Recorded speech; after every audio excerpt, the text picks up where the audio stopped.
So throughout these videos and lessons and everything, we're going to be using this website called Replit.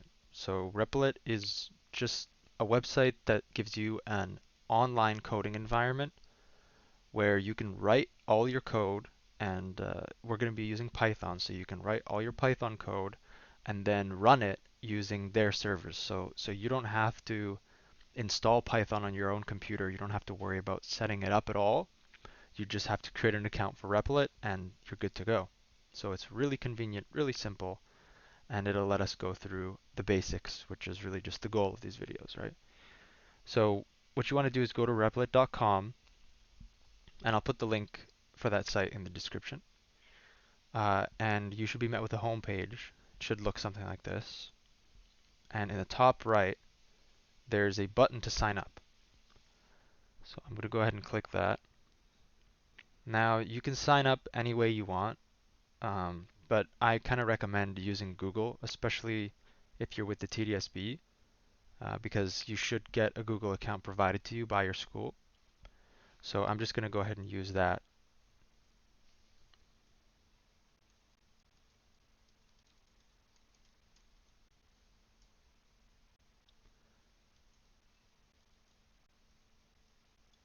So again, you should log in with your school email if you have that. It's just going to make everything more convenient. Okay, so once you sign up, you'll probably be met with this little survey here, which you can answer as truthfully as you want. How do you plan to use Replit, and how much experience do you have? And then once you click Start Building, it might ask you to get this free 14-day access to Replit Core. So this is extra stuff. So we absolutely don't need this. This is just like, we can get through the basics with all the free things that they offer. So you can just go ahead and click Ask Me Later at the bottom.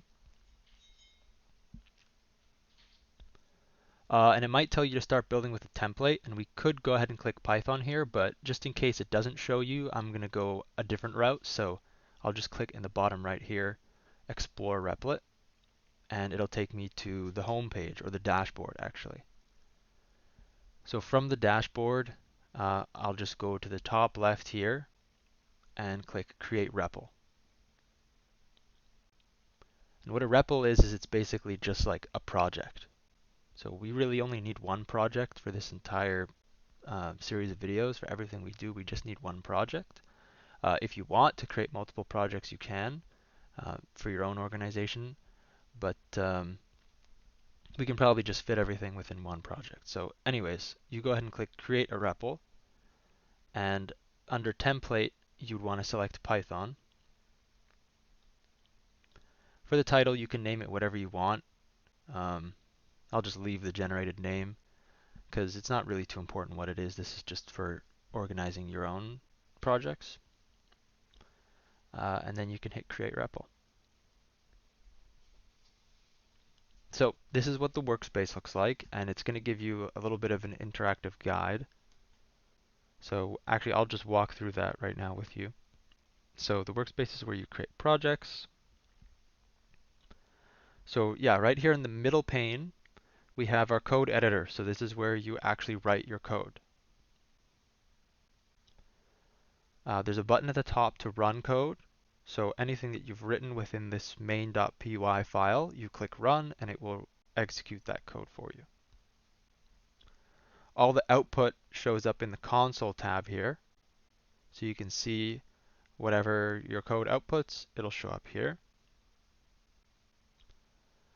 And the left-hand sidebar just shows us all the project files that we have for this particular project. Now we're probably, for the most part, just going to be working within main.py, but if you want to add more Python files here to organize things in your own way, you totally can. And okay, it's showing us we can invite and collaborate, but we're not going to need to do that. So here we are at the dashboard. So there's one more tab that little welcome walkthrough didn't show us, and that's the shell tab here. So we have console and we have shell as well. So if I click on shell, it's basically a terminal shell. So I can type in commands here and they'll run. So I'll just show you, for example, if you type along with me, we can type Python, and then press enter. And that's going to run Python as an interactive shell. So from this moment forward, we can just enter Python commands or any kind of Python code, and it will run whenever we press enter. So just as an example, I could put some basic addition, so 6 plus 6, and press enter, and Python will give us back 12. I could also run a function. For example, a really common function that we're going to use all the time is the print function. So if I type print and then an open parenthesis, and then I can put within quotes, 2 quotes here, I'll put hello world. You can put any text you want there as long as it's between those quotes. And then closing parenthesis. So it should look like this. And if I press enter, Python is going to print out hello world. So we're going to use this function a lot because we won't really be working inside of the interactive shell.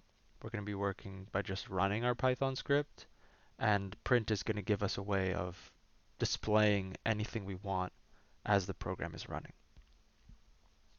So when you're all done, you just type exit, open parenthesis, close parenthesis, and we should be out of the Python shell. And you can click back on the console tab because that's really what we're going to be using for the most part.